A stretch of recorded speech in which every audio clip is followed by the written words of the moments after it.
Hi, we're Mr. Hart's favorite students, Carrie Welsh and Amelia Sark, and we're gonna make learning Italian's Renaissance art fun for you guys.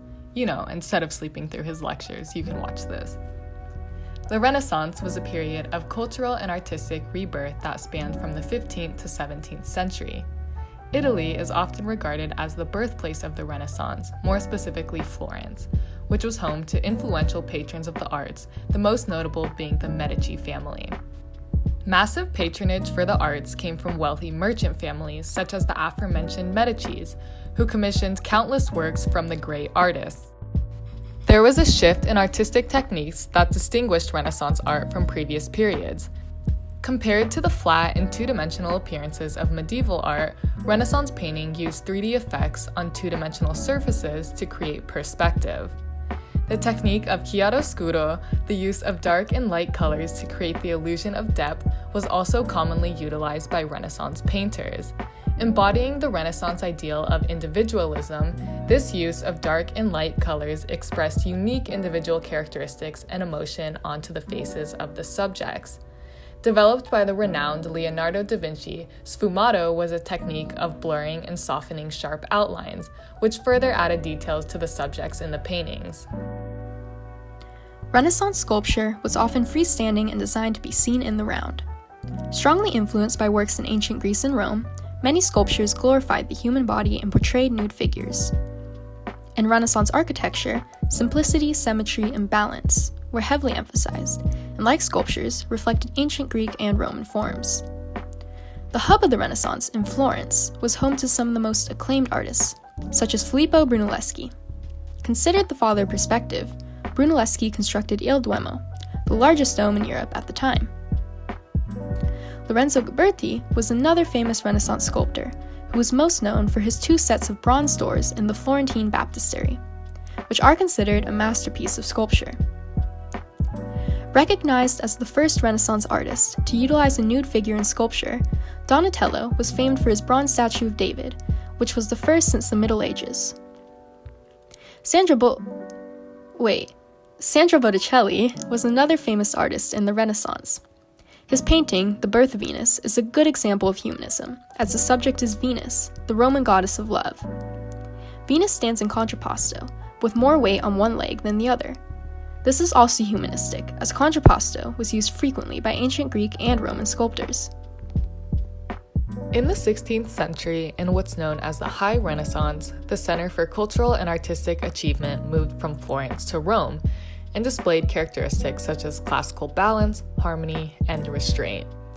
The Renaissance popes, Alexander VI, Julius II, and Leo X, provided tremendous patronage to the arts in Rome. Leonardo da Vinci was a painter, sculptor, architect, engineer, writer, and scientist, the quintessential Renaissance man. His Mona Lisa is considered one of the greatest masterpieces in all of art history. The Last Supper, another one of his famous paintings, is a fresco, which is paint on wet plaster. This painting showcased many widely used Renaissance art techniques, such as symmetry and linear perspective. Raphael Santi was a painter who created numerous Madonna and child paintings. He is most known for his School of Athens, which is a quintessential example of humanism. As Greco-Roman architecture is prominent, Plato and Aristotle are in the center of the painting, and the subjects are painted in a contrapposto stance.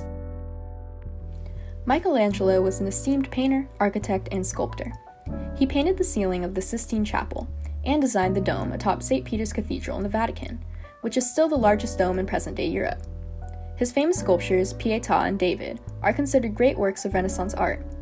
Pietà features Mary holding the limp body of Christ and is regarded as perhaps the most perfect marble sculpture ever made.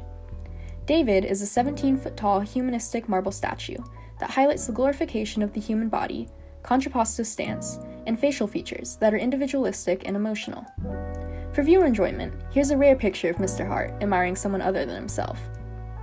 Traveling 300 miles north, Venice housed the Venetian school where the great painter Titian studied, who was well known for his use of vivid color and movement.